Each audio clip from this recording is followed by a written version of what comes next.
Can I please invite you to sit? Thank you.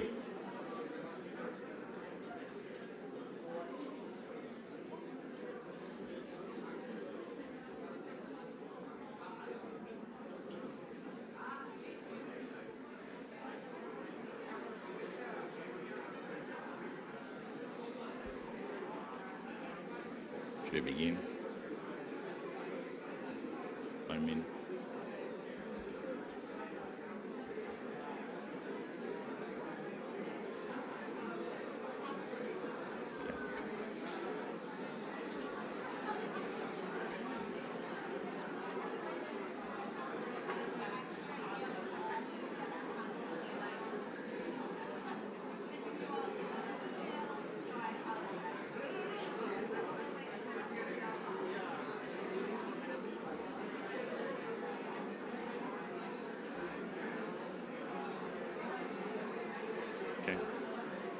Welcome. Welcome.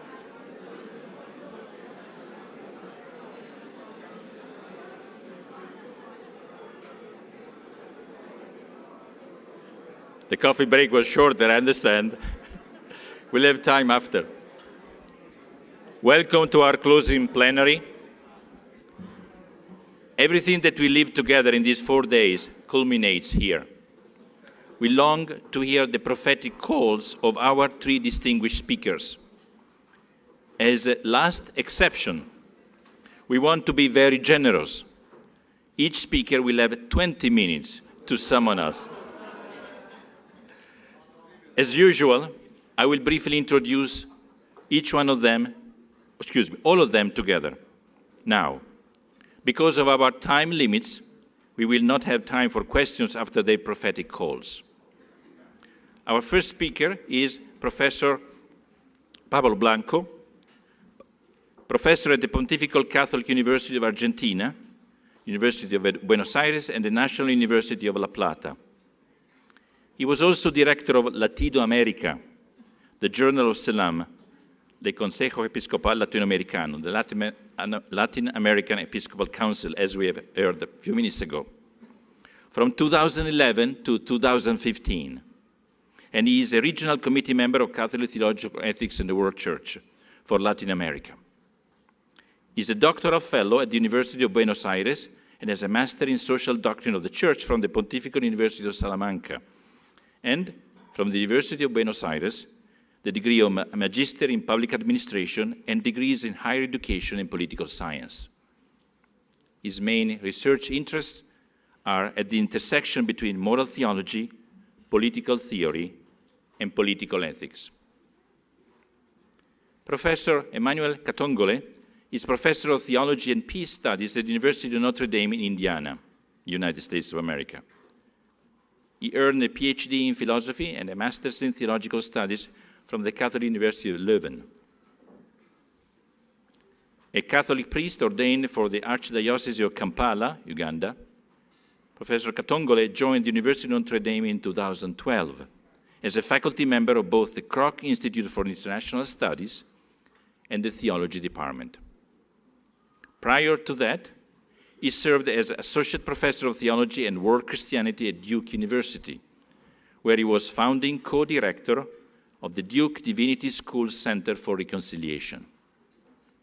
He is the author of books on the Christian social imagination, the crisis of faith following the genocide in Rwanda, and Christian approaches to justice, peace, and reconciliation. Among his 9 books, I will mention the last 3 books. Born from Lament, on the theology and politics of hope in Africa, published with Herdmans in 2017. The Journey of Reconciliation, Groaning for a New Creation in Africa, published with Orbis in 2017. And The Sacrifice of Africa, A Political Theology for Africa, published with Herdmans in 2010. Professor Catongole's current research is on the issues of identity, belonging, and violence in Africa, part of the Contending Modernities Project, a research and education initiative examining Catholic, Muslim, and secular forces in the modern world. Finally, our third speaker is Professor Linda Hogan, Professor of Ecumenics at Trinity College Dublin in Ireland. She just ended her term as co-chair of Catholic Theological Ethics in the World Church, as we all learned at the beginning of our conference. She's the author of 3 books. First, From Women's Experience to Feminist Theology, published with Sheffield Academic Press in 1995, and republished by Bloomsbury in 2016. Second, Confronting the Trust, Conscience in the Catholic Tradition, published with Polis Press in 2000. And third, Keeping Faith with Human Rights, published with Georgetown University Press in 2016, as well as numerous articles and book chapters. Her research focuses on feminist and political ethics. Without further ado, Pablo Blanco.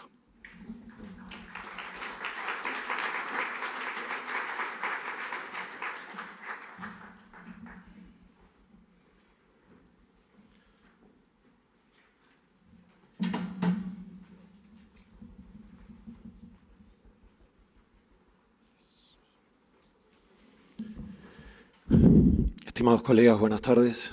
Dear colleagues, good evening. As you can guess from my voice, I was suffering illness during these days. I want to thank my colleagues, Love and Compassion and Medicines, to be here now. So, well, I will begin with my presentation. My paper title is Rethinking Theological Ethics from a Bridge-Building Perspective. It's okay? Do you hear? Yeah.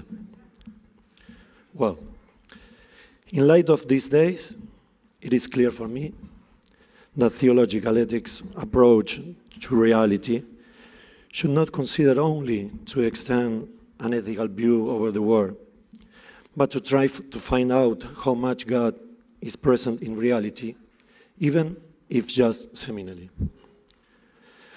On the other hand, the social facts, symbols, or text should be interpreted instead of being objectively described and explained under the signs of the times in a dynamic hermeneutic.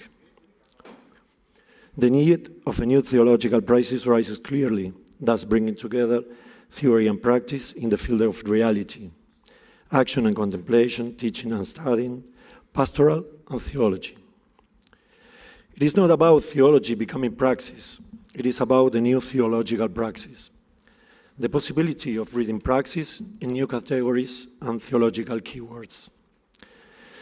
This new theological reading of reality challenges theologians to go beyond mere theories towards the event of incarnation and to understand the narrative of the people of God from a prophetic view. It would be fitting to remember that in the New Testament we can find 2 ways, at least, of doing theology. We have St. Paul's speculative theology, and then we have the narrative theology of the Gospels.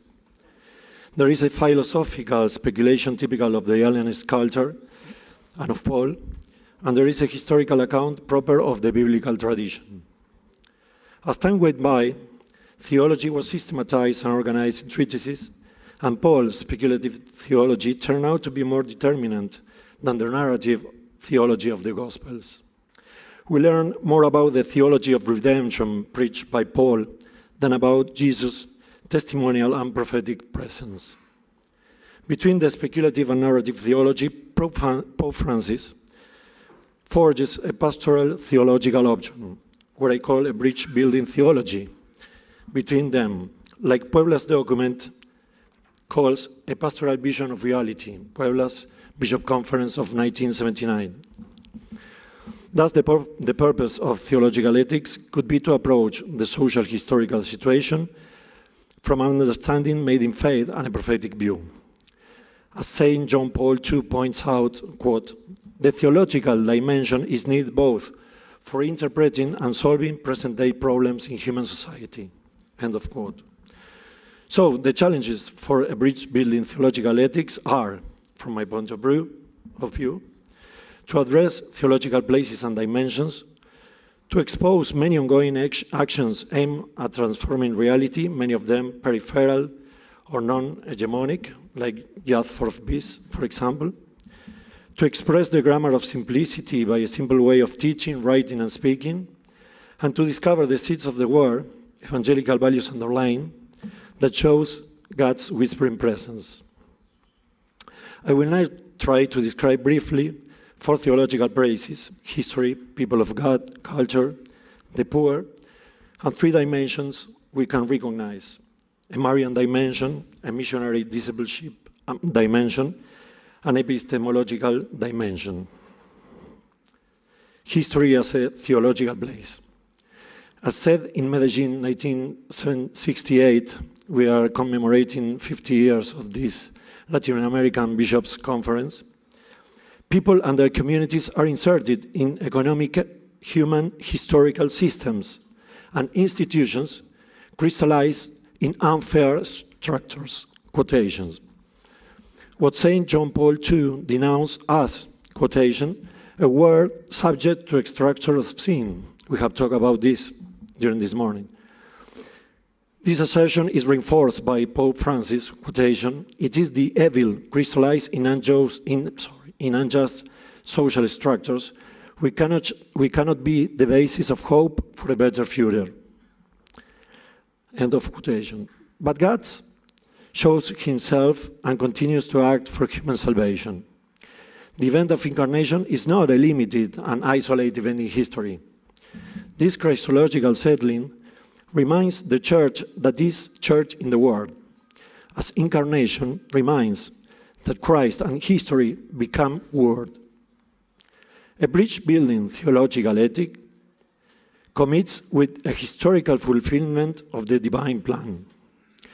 In the currents of history, I remember Trento, each person and each community of people can influence and co-influence with God's grace help. The purpose of our Christology is to deconstruct an image of Christ linked to a remote space-time context, to read the signs of his saving presence in all time, and especially today. The people of God as a theological place. The representation of the human being as an isolated individual and the consideration of every subject of study as a disjoint fragment is not consistent to our Christian anthropology that inspires bonds of reciprocal recognition, of shared hopes, and community projects of justice. The signs of the times are distinguishable in the events of the people. Apart from being a geographical reality, there is a community of peoples with its own history, specific values, and similar problems, as we've seen these days, no? A bridge-building theology can recover the Christian proposal of communitarian project of justice and salvation. The ecclesial community is the natural sphere of membership for the people of God, where others are a gift for us and we are a gift for others in a fraternal relationship. Let's talk about culture as a theological place. The mission of the Church reaches culture because it is the place of all human activity, aiding on its journey in search of truth, and also in the selfless search for peace. The word culture means the relationship with nature among us and with God, as Pope Francis said. Culture is a way of asking about the meaning of the personal existence, an open search for truth and justice, renew it in each generation, and a reflection of how people and society think of themselves and their destiny. Language, history, loving, working, dying, the attitude at the great mystery of God expresses and reflects culture. Popular religiosity expresses a confident clamor for justice, liberation, and redress. and also is a way of fraternity and reciprocity. It is part of the Church's mission to discover in religiosity the secret presence of God. Quotation, the sparkle of the truth illuminating us all, the word's light, present even before incarnation or apostolic preaching. Medellin. Cultural imperialism despises religiosity, particularly popular religiosity, as a sign of identity. It forces acculturation from an attitude of superiority, active or passive. An appealing tale masks a frightening truth.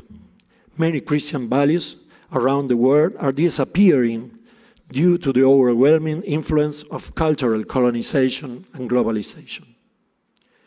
A bridge-building theological ethics must consider that popular culture contains values of faith and solidarity capable of encouraging the development of a more just and believing society, and possesses a particular wisdom and riches which ought to be gratefully acknowledged.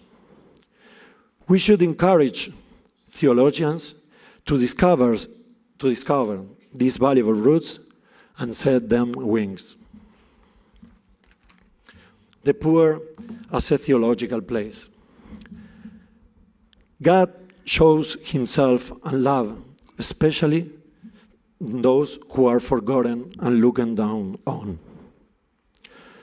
The poor are a place of revelation and conversion for theology and for the Church, but they are also a historical and universal reality. The preferential option for the poor is not just another decision in Christian life. It is what characterizes it. A bridge-building theological ethics should consider their problems and struggles as own, speak for them, but not to quiet the voice of the poor, nor interpreting them, but to denounce injustice and oppression. In the Christian fight against the unworthy condition of the poor people, and also to commit to dialogue with those responsible for this situation. These four theological places matches with three dimensions I have mentioned. The Marian dimension first. It is the feminine dimension of the Church, not hierarchical. It shows a bond of proximity and commitment between the divine presence and the human experience before life and history. Mary's maternal figure sums up the disciple answer of the Church. Pope Francis describes it beautifully. Quotation, "Whenever we look to Mary, we come to believe once again in the revolutionary nature of love and tenderness. In her, we see that humility and tenderness. In her, we see that humility and tenderness are not virtues of the weak, but of the strong, which do not need to treat others poorly in order to feel important themselves." End of quotation. The missionary disciple dimension. The mission does not require a kind of alignment, nor it is a call for a few chosen ones, because those who know and love the Lord need to share with others the joy of being sent, of going to the world to announce Jesus Christ, to make love and service a reality for those who need it most. That's the sign of a bridge-building theological ethics. What is more, faith challenges us to leave our confinement and comfort, to be more fully humans.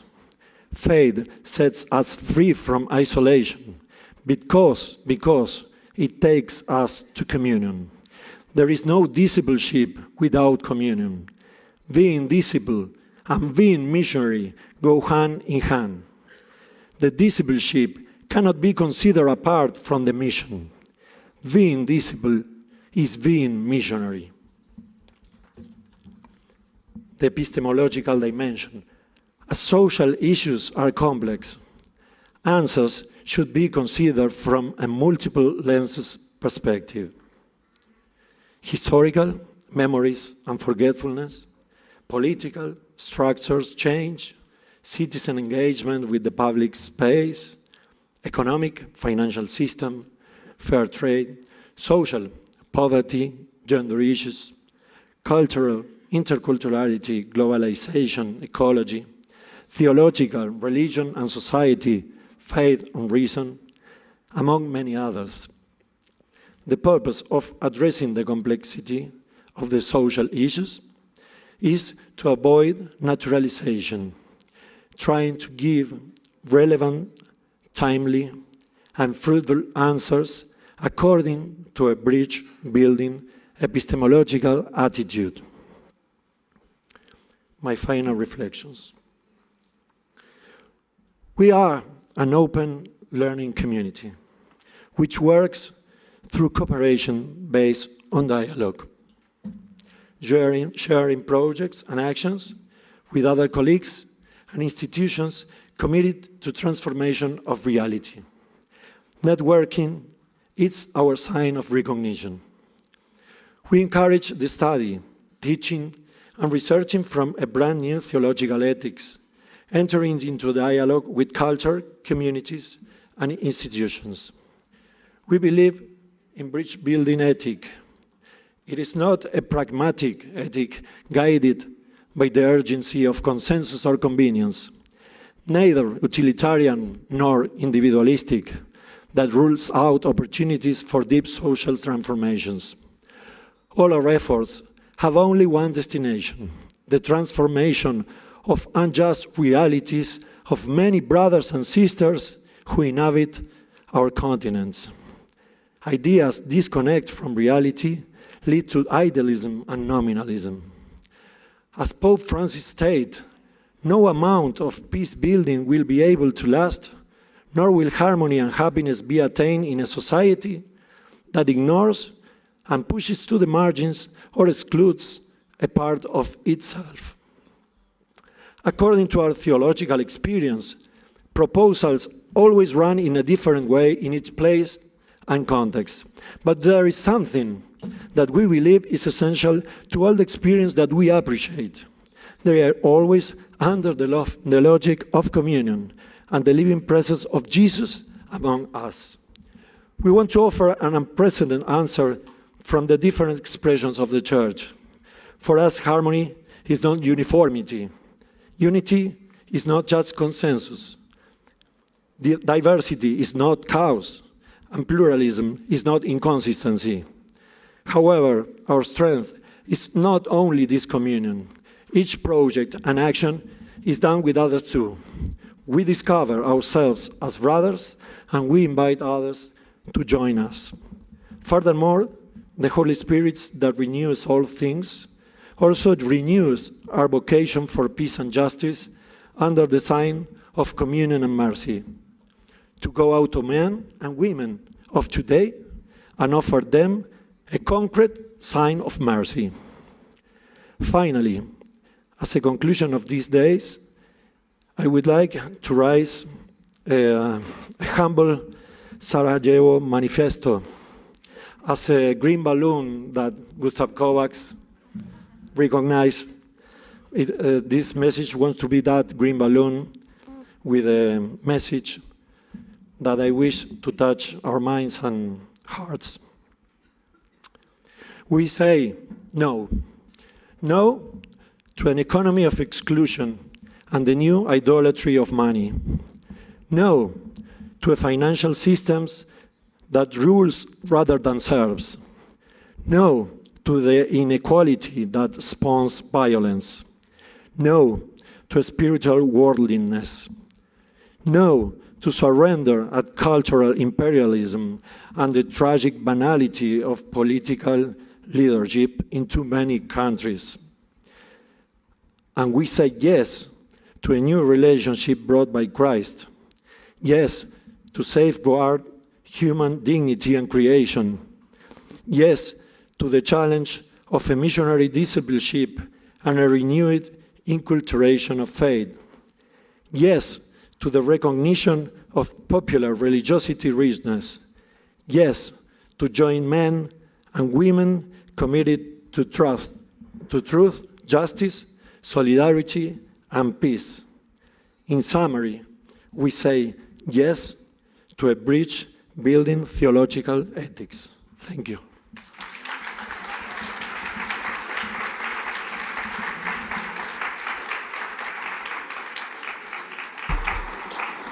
Professor Emmanuel Katongole.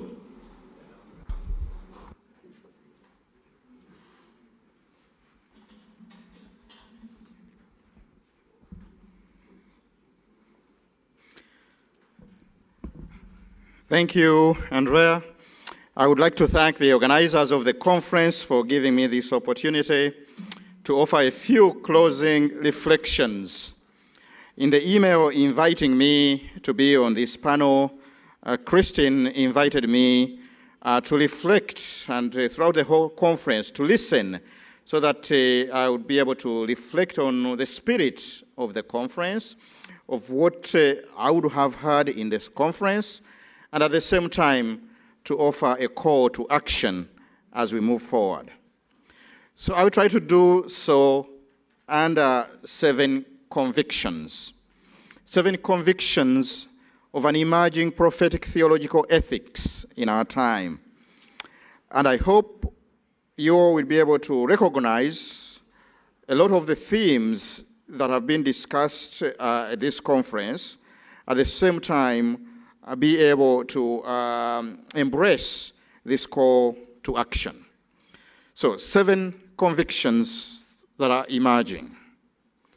1, all theology, including theological ethics, is a theology of hope. Our primary and chief task as theologians is to respond to Peter's call in the first letter of St. Peter, chapter 3, verse 15. Always be prepared to give an account of the hope that is in you. That is our task. Peter writes these words to Christians scattered in remote parts of the Roman Empire. Christians cut off from the mainstream and viewed with suspicion and even open hostility. Now, to these beleaguered Christians, Peter invites them to rejoice, even as they are for a while undergoing suffering. The reason for this, Peter reminds them, is because they are God's people, God's new people, who have been called out of darkness into God's wonderful light, and therefore are a chosen race, a royal priesthood, a holy nation, a people set apart for God's own possession. 1 Peter 2:9. Now, Peter's extortion speaks directly not only to who we are as theologians, but to the context and the goal of our theological task. More specifically, it is a reminder of the tone and style of our theological engagement. For at the end of this reminder, Peter tells them, be willing to give an account of the hope that is in you. Then he adds, but do so with gentleness and humility. Our theological engagement must always be characterized by a spirit of joy, rejoice, and must always proceed with gentleness and humility, so as not only to inform, but also to inspire and articulate the hope of the Christian community.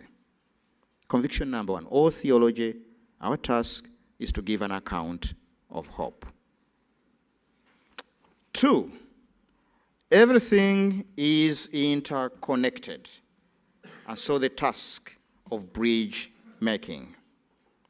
Our theological task arises out of a cry of lament for our natural, social, and political ecology. Throughout our time at this conference, we have been examining two urgent issues that define our world today: the ecological crisis and its impact on the environment and marginalized populations of the world on the one hand, and the tragic banality of contemporary political leadership. These challenges are deeply interconnected. And as Pope Francis reminds us in Laudato Si, the social and ecological deteriorate together. We are not faced with two separate crises, but one environmental and the other social, but rather with one complex crisis, which is both social and environmental. Therefore, a true ecological approach must also be a true social approach, so as to hear both the cry of the earth and the cry of the poor. Now, this observation highlights the need to make connections in our theology, a theme that has been highlighted over and over again in this conference. To bring together different fields of knowledge, to bring together the different social challenges, but fields of knowledge, economics, theology, political science, but also to bridge different constituencies, the academy, the grassroots, Christians and non-Christians. We find ourselves at a kairos moment where the ecological and political challenges kind of forces us to see that there are many who want to draw wars in our world today between us and them. But this kairos moment is also a moment of opportunity. It offers numerous opportunities for bridge building. Now, this theme has been highlighted by many speakers at this conference. The third, convictions moving forward. An underlying spiritual crisis. Attending to the different challenges that we face today in our world, their interconnectedness points to the underlying spiritual crisis of our world. Again, here, Pope Francis provides a model and a crucial insight. For even as he analyzes the ecological crisis and describes the effects and writes critiques the technocratic paradigm that drives it, he rightly points to the spiritual roots of the crisis. At the root of our ecological and social crisis, Pope Francis writes, lies a spiritual crisis, which he also describes as a wound and as a sin. It is the crisis of belonging or the lack of belonging. We have forgotten what it means to belong to the earth and to one another. It is in view of this spiritual crisis that in Laudato Si, Pope Francis calls for ecological conversion and to a new ecological citizenship sustained by different ecological virtues and a new sense of belonging to the earth and to the human community. Similarly for us, our response to the various challenges that we face today must move beyond policy and narrow ethical recommendations or prescriptions. It needs to point to the need to conversion, the change of the imagination, the conversion of heart, the conversion of the imagination, and the cultivation of the relevant values and virtues that arise out of a renewed sense of communion and interconnectedness between God, between the human community and the earth community. In the end, our theological engagement is about a call to conversion. 4, prophetic theology is a critique and a denouncement. And here, Jeremiah, the wailing prophet, provides both a model and a crucial insight. In terms of prophetic critique, for example, Jeremiah's prophetic denunciation was directed especially to 3 areas of public life.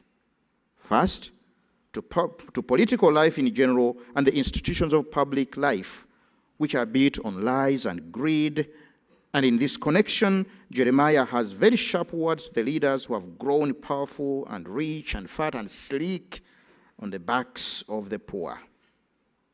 Second, Jeremiah's harshest criticism are directed to the religious leaders. These are the ones who should know better and expose the unjust and evil social structures and ills.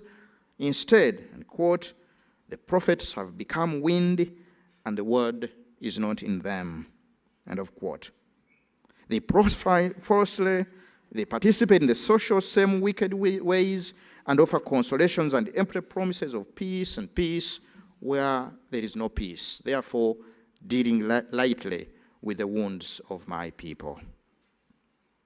The overall effect of our deteriorating political and religious economy has led also to the worst ecological crisis. And in Jeremiah's time, he points to this. In fact, Jeremiah's own tears seem to be as the first installment of Yahweh's own tears to the destruction of the earth. What does this mean for us? It means that following Jeremiah's example requires both courage and vigilance so as to be able to point out what is broken. What is broken not only out there in the world of politics and economics, but also what is broken right here within the church's own situation. And the more we engage in this self-critique, the more we may find ourselves, not unlike Jeremiah, in that terrible middle between God and our people, between the church we love and serve, and yet whose limitations we point out. The need for courage in this task of prophetic critique. Number 5, our prophetic task is not only one of critique, but also one of announcement, and one of describing a new order, announcing a new covenant, a new future. Again, Jeremiah here provides a good insight and example. For Jeremiah's quote, the prophetic task involves 3 sets of words. See, today I'm appointing you over the nations and kingdoms to uproot and tear down, to destroy and overthrow, to build and to plant. What these pairings suggest is that the prophet Jeremiah is called not only to tear down, but also to build and plant. Not only to offer warning for the impending destruction, but also hope in the wake of destruction. Therefore, in the last section of Jeremiah, that is called the Book of Consolation, Jeremiah offers promises of healing and visions of return. The prophet promises not only simply restoration, he speaks of a new order when the city will be rebuilt, the once crushed and despised people will be honored, and visions of economic flourishing will fill the city and the countryside. For Jeremiah, the restoration will signal a new covenant which God will make with the people, which will be based on a new knowledge, an intimate relationship between God and the people. That is also our task. So Peter's exhortation for us to give an account of hope is an invitation for us into storytelling, to display the simplicity and the elegance, the goodness and the beauty, the ethics and the aesthetics, the ordinary and extraordinary nature of this promise of a new order, of a new covenant in our time. Where, how, when have you seen something of a new covenant, of a new reconciliation, of a new solidarity, or new modes of hospitality that signal this new future, this new covenant?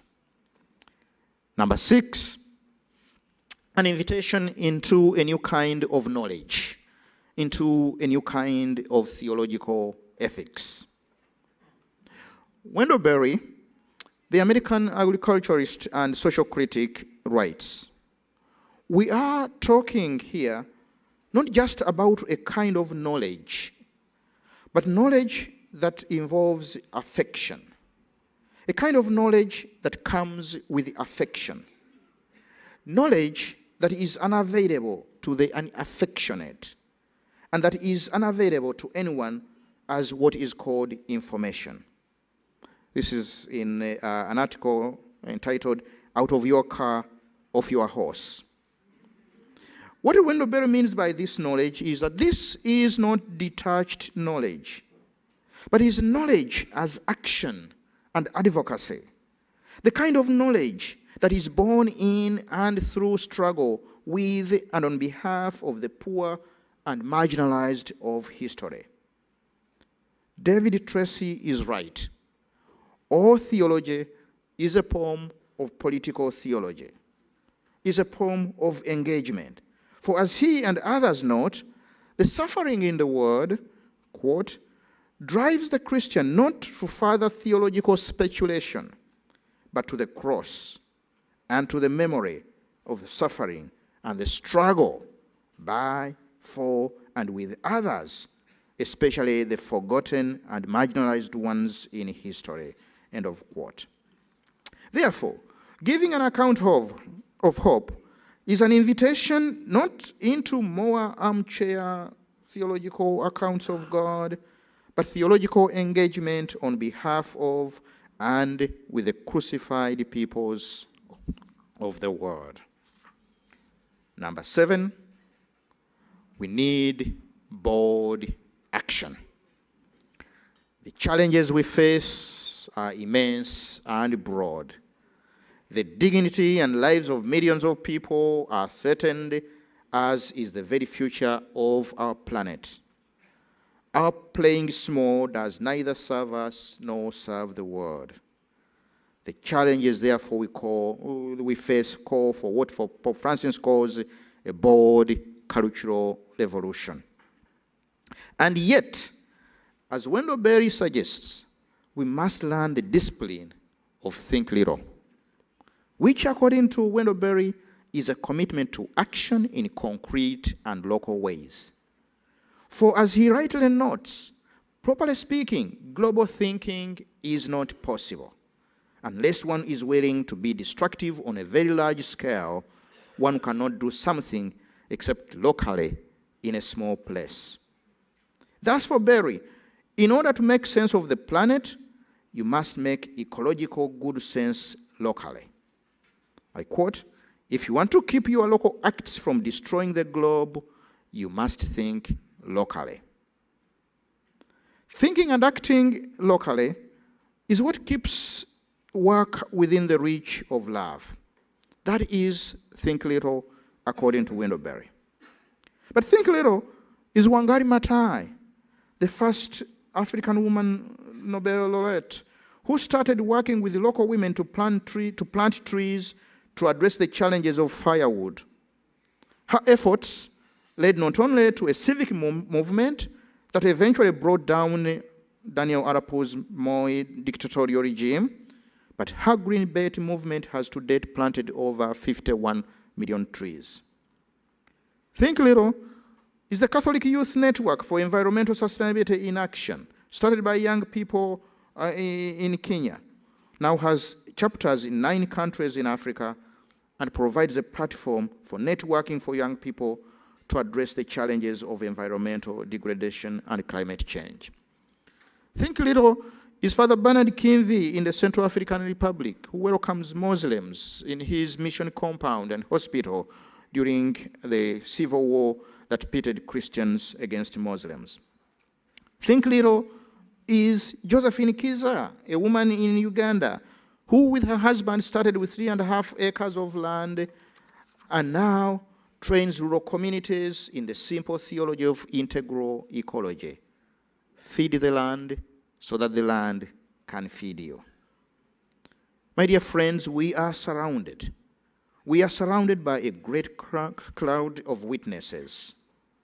Let us therefore, as the letter to the Hebrews invites us, since we are surrounded, let us therefore strengthen our feeble arms and buckle our trembling knees.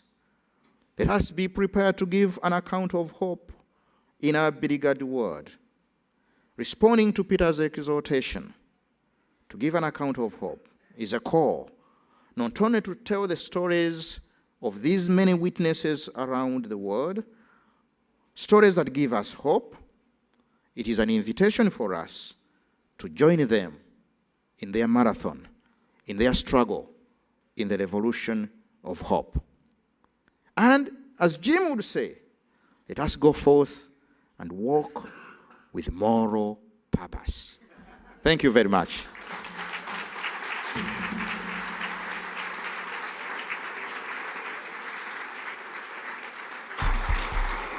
Professor Linda Hogan.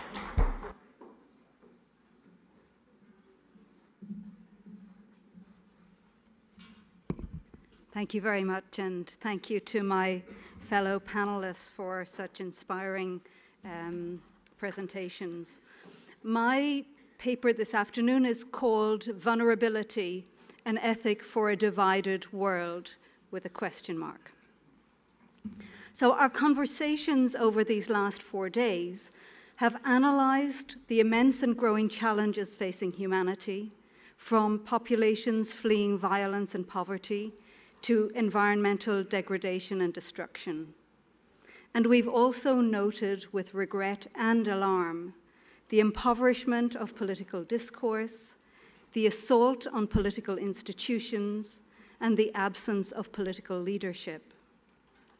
But our conversations have also highlighted and amplified the modes of protest and resistance, and have celebrated the coalitions of activism, religious and secular, that work towards ethical resolutions of the political, economic, and religious crises that currently engulf our world. In these closing comments, I would like to briefly discuss the nature of the moral challenges we face, particularly in light of the disruption to the fragile moral consensus that had reigned in the post-war period. I will then go on to consider what an ethic grounded in vulnerability might bring to our response to these challenges. And in so doing, I hope to prise open a seam of inquiry about how the bonds based on vulnerability might provide the grounds for a shared future. That is, vulnerability as a way of being, as the ground of our relationality, and as a mode of social engagement, one whose implications are as important for the institutional life of the Church as they are in the cut and thrust of national and international politics. So first, some comments on the political contours of our age. We know, we've heard all weekend, that the international context is beset by a series of unprecedented challenges. Across the globe, we see the rise of practices that assault human dignity and that institutionalize violence. The values of equality, solidarity, and compassion are constantly under threat, and the norms of civic life are in jeopardy.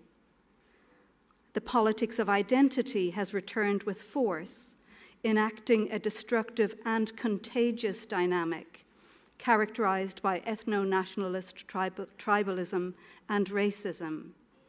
The politics of fear is gaining ground, much of it driven by the economic inequalities and the destabilizing changes of post-imperial globalization. And a new intolerance is gaining traction in previously tolerant and democratic societies. This zero-sum political tribalism is magnified and intensified through a toxic masculinity, this is Kate Ward's term, which is on display and lauded among some political leaders across the world, from the United States to the Philippines and Russia. And all the while, the engines of globalization, those multinational corporations of entertainment, technology, banking, and business, those corporations on which we depend and use, have not only shaped economic policy around the world to their own advantage, but they too have now been found to harbor this institutionalized, gender-based violence and misogyny.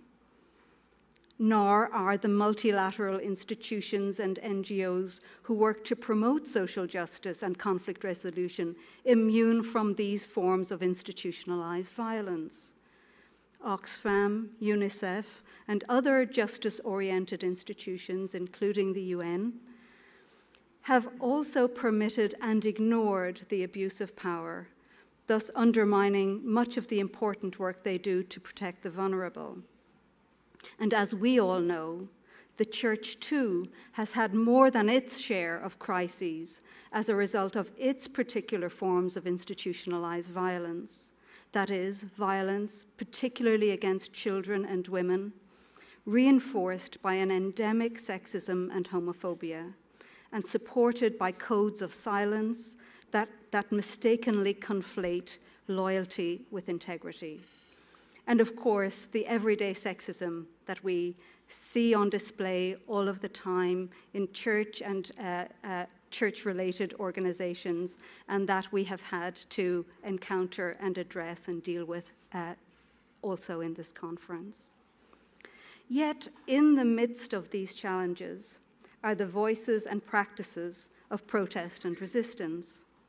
The moral revolution occasioned by and reflected in the promise that all human beings are born free and equal in dignity and rights is claimed and enacted daily through the social protest and activism in cities, in rural wastelands, in refugee camps all around the world.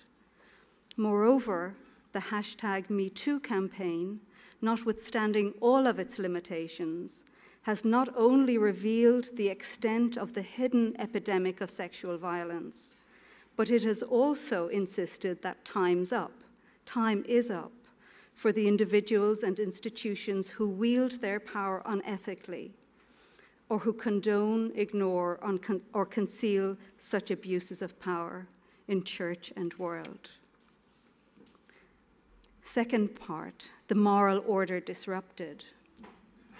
Claiming one's voice, recognizing that every person, every faith, every race, and every creed should enjoy the same right to be heard, and that each person counts for one and no one for more than one, these principles have shaped the normative commitments of the post-war political order and have also influenced, to an extent, the expected norms of organizational and personal behavior in many parts of the world.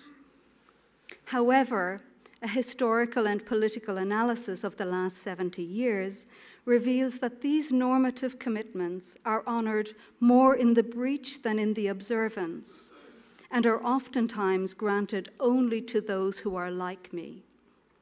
Moreover, even while these normative commitments to equal dignity and rights were being formally adopted by governments across the world through the adoption of the UN Declaration of Human Rights and the conventions, even as this was happening, the economic policies that would support the realization of social and economic rights were being dismantled and overridden.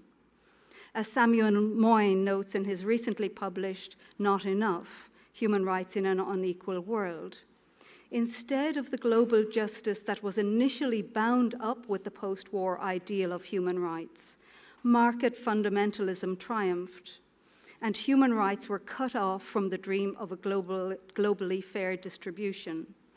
The problem, therefore, has not just been one of unrealized promises, but rather the abandonment of a fundamental dimension of the human rights agenda, namely the complementary commitment to distributive justice.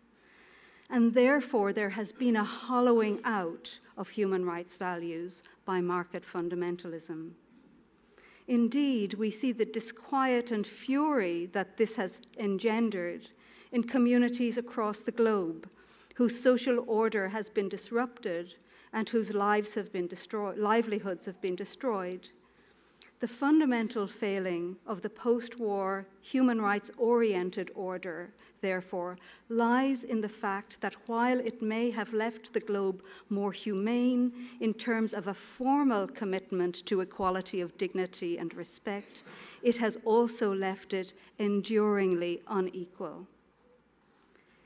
It's clear that there will be no possibility of a politics in which equal dignity is the preeminent value unless there's a commitment to address the inequalities and exclusions of globalization and to challenge the corruption of institutions, public and private, religious and secular, those institutions that wield their power unfairly, because division flourishes in the midst of injustice and exclusion. Yet,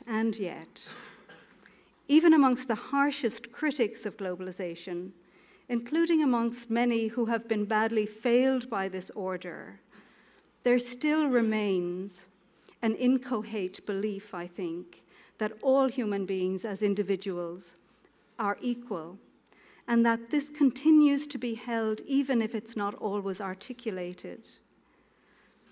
That this is the case, of course, is an empirical claim, but it is one that has been noted and clarified and claimed and studied by many sociologists and theorists. Indeed, in an interesting recent work by Michael Ignatieff called The Ordinary Virtues, he takes a journey, undertakes a journey which brings him to 10 different countries and to numerous cities, including New York, Los Angeles, South Africa, Fukushima, Japan, Myanmar, Rio de Janeiro, and Bosnia. And throughout the journey, he's asking the question whether in this era of globalization, our values are converging or diverging. And in particular, whether human rights are becoming a global ethic. And his conclusion is actually very ambivalent. He suggests that while human rights language may be the language of states, international law, and liberal elites, the moral language that resonates with most people is that of the everyday virtues of tolerance, forgiveness, trust, and resilience. And moreover, that these tend to privilege the local over the universal, the citizen's claims over those of strangers.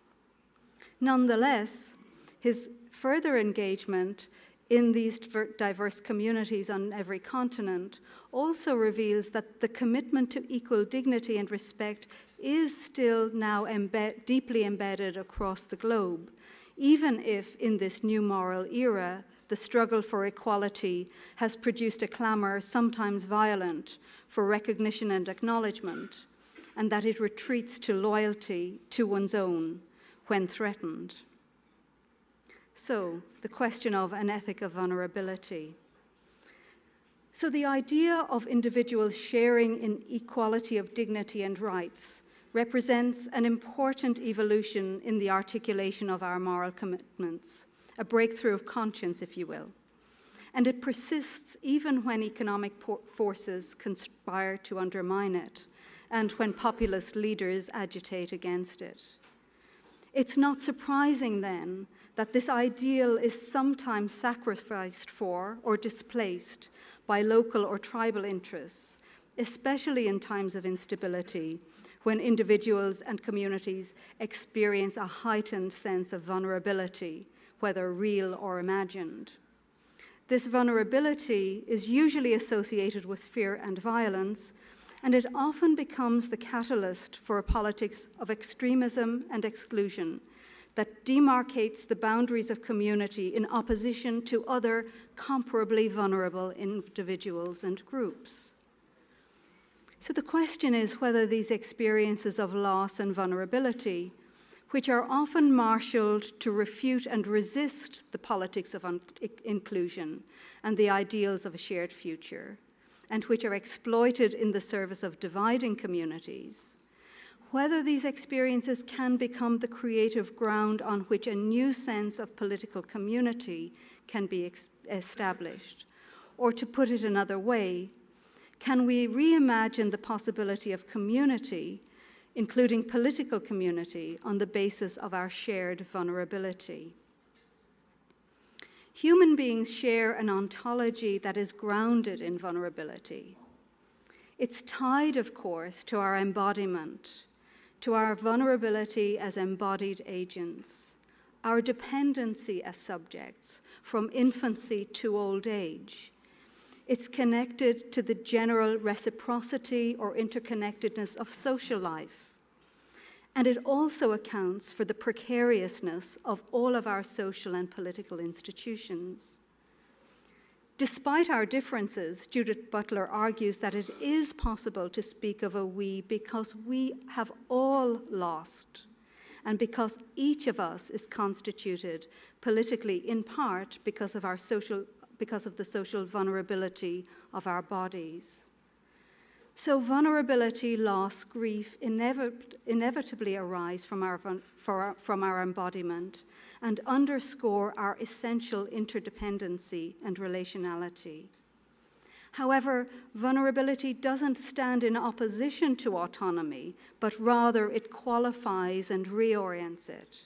It qualifies our conceptualizations of and claims to autonomy through recourse to the fundamental sociality of embodied life, the ways in which we are always from the start, and by virtue of our being bodily beings, already given over beyond ourselves, implicated in lives that are not our own. Can this recognition reorient political life? Can it disrupt the dominant political narrative so that the recognition of vulnerability is something that connects rather than divides us? Of course, it's very important not to fetishize vulnerability or to ignore the power relations that are at play in the social and political context that makes recognition possible. Yet despite its challenges, I think it is important to ask whether there is a way as individuals and communities that we might struggle for autonomy while also considering the demands that are imposed on us by living in a world of beings who are, by definition, physically dependent on one another, physically vulnerable to another. So an ethic that takes vulnerability seriously and not as something simply to be ignored or mastered has, I think, the potential to shape a different kind of politics. The modes of relationality constituted through a sense of shared vulnerability are of an altogether different kind than those based on an ontology that seeks to foreclose this aspect of our humanness. Whether this existential experience of vulnerability can be deployed in the service of a politics that unites rather than divides depends on whether it can generate a new kind of conversation about how we act in the world, about our ethical obligations towards each other, about how to oppose the conditions under which some lives are more vulnerable than others, and about how to forge new alliances that are lived in this horizon. So mutual dependence, shared vulnerability, are elements of the human experience that have rarely featured in the ways in which politics is constructed or ethical theories framed. Indeed, much of our politics and ethics seems to be intent on foreclosing this recognition. And yet, these qualities may be precisely those that have a resonance with the individuals and communities worldwide who are struggling to find the grounds for the hope of a shared future in a world divided. We opened our conference in Sarajevo City Hall, a building beautifully rebuilt out of the ashes of war, and with the assistance of the European Union, that fragile and flawed but still standing post-war peace project. So as we take our leave of one another, may we be energized by the relationships we've forged here, and may we continue to advance the mission of CTEWC to appreciate the challenge of pluralism, to dialogue from and beyond local culture, and to interconnect within a world church not dominated solely by a northern paradigm. Thank you.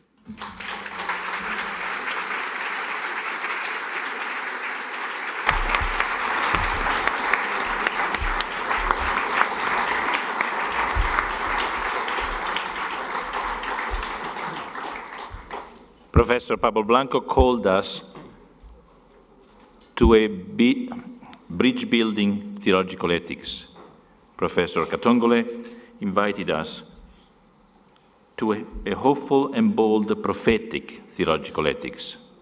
And Professor Linda Hogan invited us to reflect critically on our political context in light of an ethical vulnerability that will empower us to be more human and more social. Please join me in thanking them for the prophetic call.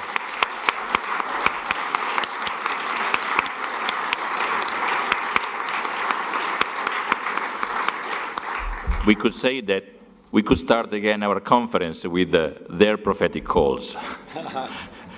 I invite now our three speakers to please sit, and we want to express our gratitude and our thank you. Please wait us and give us a moment to thank you. Yes.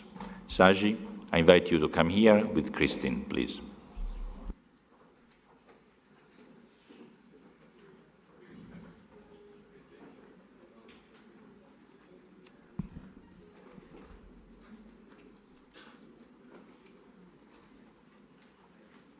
Come here.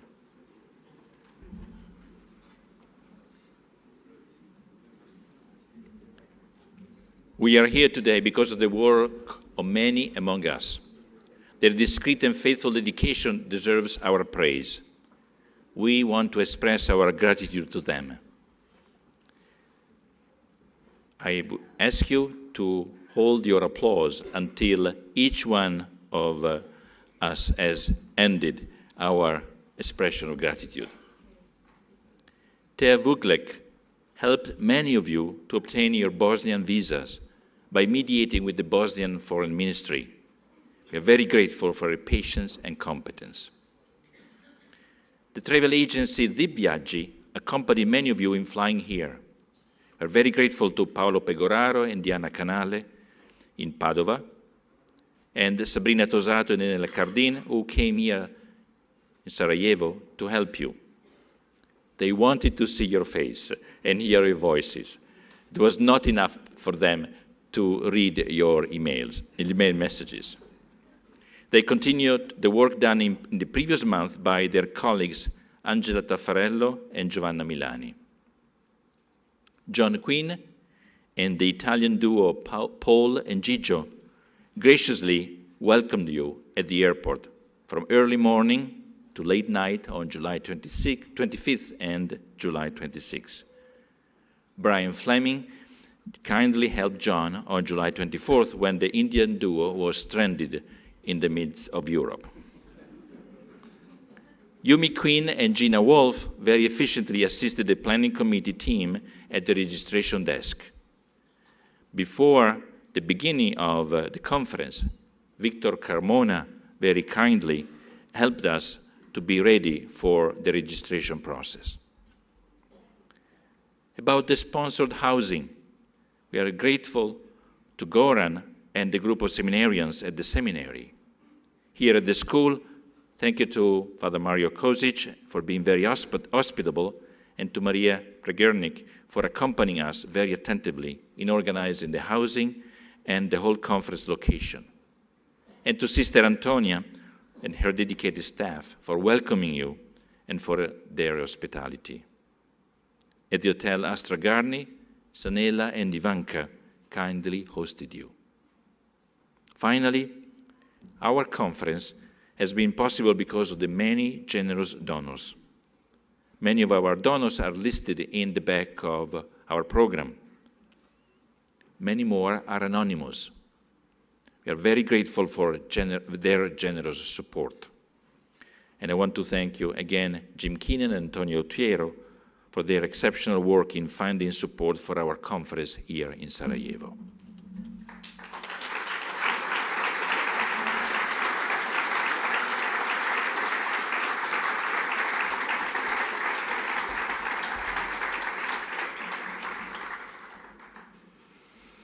Dear friends, a number of people in Sarajevo have generously helped us in organizing this conference here. If this conference has been a success, we owe a lot to their hard work, goodwill, generosity, and commitment. Some of them are Cardinal Vinko Pulic, who gave us all the support, Darko Tomasevic, who worked day and night to arrange everything for the smooth running of the program, Mayor Abdullah Skaka and his team, coordinated by Belma Simic, who supported us unconditionally and offered us a grand reception on the opening day. Zori Camaros and others who extended to us their helping hands. Zamira Fatma Barugia, Elma Beslik, Emina Frilyak, and Diana Dejanovic of the Youth for Peace for their various assistance and for their inspiring model.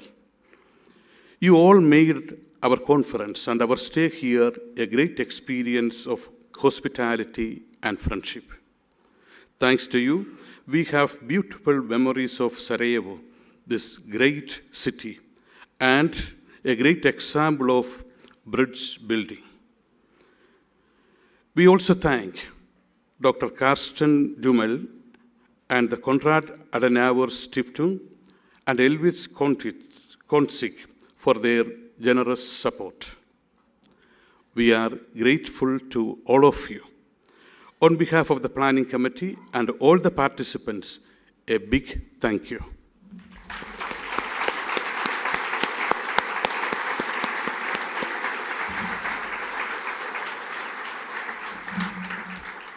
And finally, I would like to thank a few groups of people related to the conference program. And again, the plenary speeches and yesterday's homily will be published in a collection by Orbis soon. In addition to all of the paper presenters, whether in plenary or concurrent sessions, I would like to thank all of the volunteer conveners who were willing to help and flex with last-minute changes. Thanks to our 3 tour guides at registration, you all eventually knew how to get to your classrooms. And in addition to all of you who produced dynamic posters, I wish to thank all those who helped make that exhibit possible. Some of you helped us figure out to print on fabric. Some of you offered to produce and pay for and transport posters for others in need. And a team of volunteers met you and mounted them in a really hot gymnasium upon arrival Thursday. For that task, thank you, Steve, Juan Manuel, William, Stephanie, Peter, Chris, Anna, Bill, and David. I would also like to thank by name our volunteer translators for their tireless efforts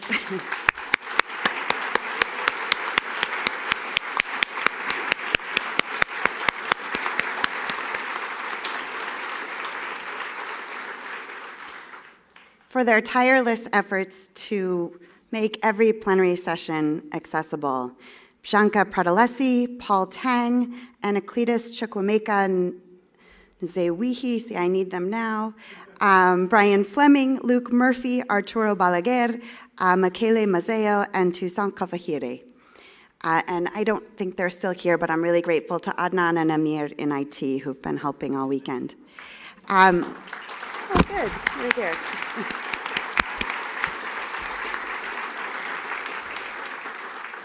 Next, we thank all of you who helped us come together in more prayerful moments. Those who memorialized our departed colleagues on Friday at our service of remembrance, the committees listed in the program who planned our 3 liturgies and peace prayer service, and our last-minute volunteer musicians. I actually think the image in my mind of Lisa Fulham roaming the streets of Sarajevo for a missing guitar string is really apt for accompaniment and accompanist. Next, I'd like to thank 3 religious leaders whose prophetic words and leadership contribute significantly to our time together, Cardinals Supic and Turkson and Dr. Zilka Siljak. In terms of the media, we'd like to single out Joshua McElwee with National Catholic Reporter, Antonio Spadaro from Civiltà Cattolica, James Keane with America, and Jill O'Brien with Orbis for committing to come and spend the entire conference with us. Antonio, we thank you for carrying our letter of gratitude to Pope Francis back with you when you go home. MT Davila has managed and produced all of our social media for the conference, and we are of course grateful too for the tireless photography of Jan Jans as well.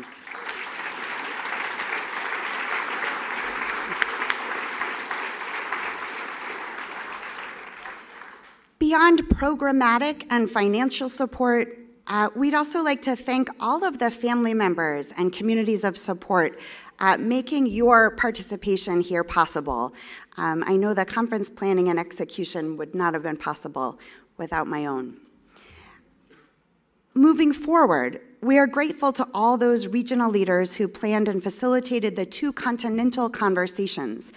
The Planning Committee looks forward to discussing all of that feedback from those sessions tomorrow. And now, to conclude, I'd like to invite all the members of the CTEWC Planning Committee to join me on stage.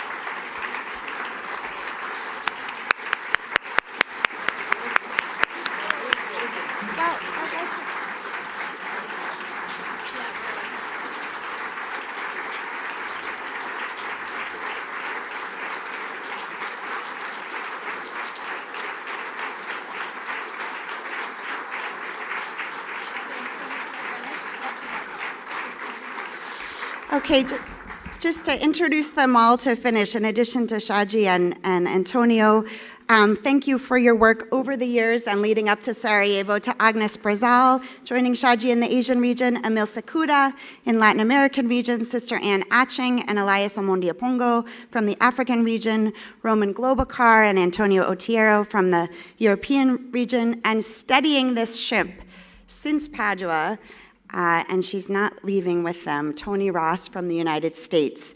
And finally, in a minute, I want you to join me in giving a special thanks to our outgoing co-chairs, Linda Hogan and James Keenan. But first, I want to say we look forward to seeing you under the tents for the banquet at 1930. Seating is open, so invite an emerging scholar to join you at your table, invite a cardinal, invite a committee member, invite a journalist, but be kind. And we hope to see you there soon. Thank you all.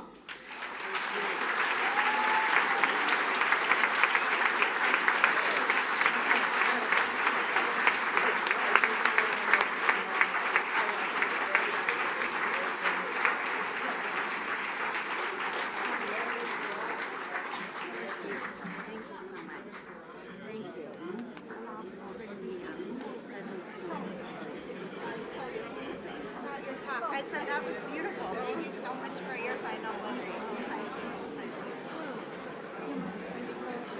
am. I wonder if I could. We have 2 hours. I could shoot. Yeah. Thanks.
The panel.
Well, I was shocked when I was going through the timeline.